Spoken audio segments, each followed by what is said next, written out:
आखिर चिराग के दर्द को क्यों कुरेद रही है बीजेपी। नमस्कार, न्यूज फॉर नेशन देख रहे हैं आप और मैं हूं आपके साथ साक्षी झा। इन दिनों चिराग पासवान एनडीए से अलग स्टैंड लेते हुए नजर आ रहे हैं, चाहे वो लेटरल एंट्री का मामला हो, SC ST आरक्षण का मामला हो या फिर भारत बंद का मामला हो।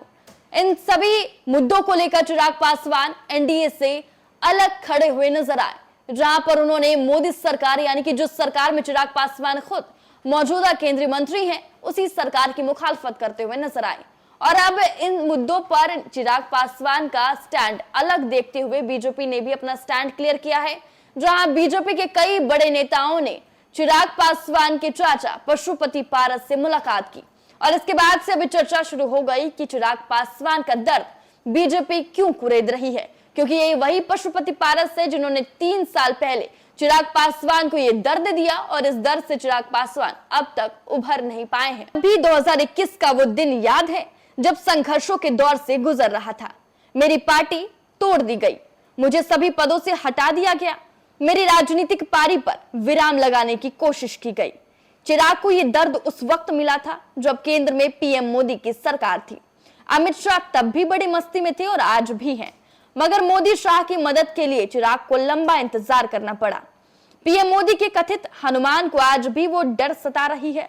इस सियासत में किनारे लगा दिए गए चिराग पासवान के चाचा पशुपति पारस की भाव बीजेपी ने अचानक पटना से दिल्ली तक बढ़ा दी।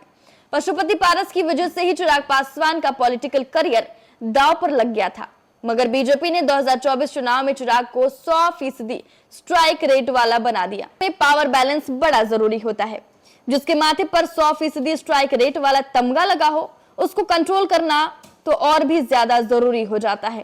पहले पटना में पशुपति पारस की बिहार बीजेपी अध्यक्ष दिलीप जायसवाल से मुलाकात हुई। इसके बाद अमित शाह से मिलने दिल्ली में लाल गुलाब के बीच में पीले फूल वाले गुलदस्ते के साथ अपने दूसरे वाले भतीजे को लेकर मिलने पहुंचे।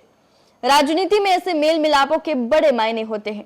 चिराग पासवान कम से कम इतना तो समझते ही होंगे कि जिसने उनको एक समय में पैदल कर दिया था, वो सत्ता के कंधे पर सवार होते दिख रहा है। लिहाजा चिराग की बेचैनी बढ़ी हुई दिख रही है। बिहार विधानसभा चुनाव में पांव जमाने के लिए चाचा भतीजा दोनों को मोदी और नीतीश की जरूरत है। पासवान परिवार में सियासी जंग अब शाहमात में बदलती दिख रही है। शाहमात का ये खेल एक तरफा ना हो, इसके लिए बड़ी पार्टियां बैलेंस बना रही है। वहीं लोक जनशक्ति पार्टी रामविलास के राष्ट्रीय अध्यक्ष एक बार फिर चिराग पासवान बने हैं। इसके बाद उन्होंने भावुक लेटर सोशल मीडिया पर शेयर किया है, जिसमें 2021 को याद किया है। चिट्ठी में उन्होंने लिखा है कि एक बार पुनः आप सभी ने लोक जनशक्ति पार्टी रामविलास के राष्ट्रीय अध्यक्ष पद की जो जिम्मेदारी मुझे सौंपी है, मैं विश्वास दिलाता हूं कि आपकी उम्मीदों पर खड़ा उतरने का प्रयास करूंगा। आप सभी पदाधिकारियों और कार्यकर्ताओं के विश्वास की डोर कभी टूटने नहीं दूंगा। आप सभी ने मुझ पर विश्वास जताया, इसके लिए हृदय से आप सभी का धन्यवाद और आभार प्रकट करता हूं। बीते कुछ वर्षों में आप लोगों के साथ सहयोग और समर्पण की वजह से लोक जनशक्ति पार्टी रामविलास ने राष्ट्रीय स्तर पर एक नया कीर्तिमान रचा है।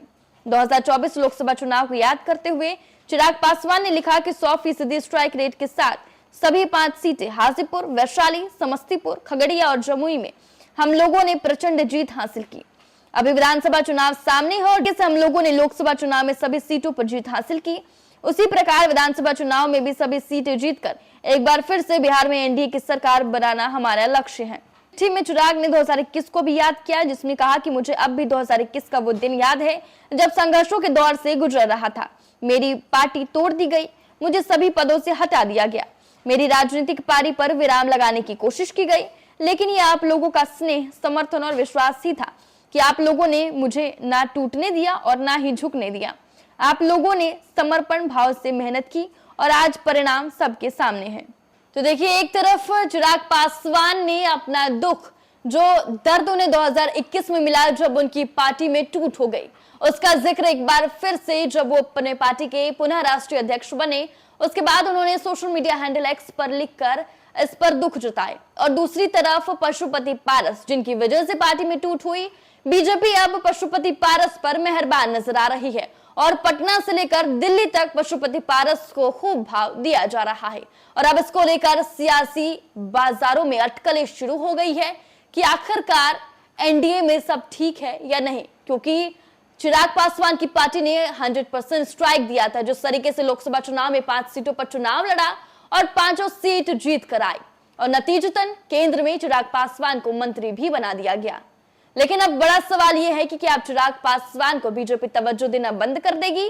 क्या अब पशुपति पारस को चिराग पासवान से भी ज्यादा भाव मिलेगा? देखिए, तमाम बातें सियासी गलियारों में घूमने लगी है।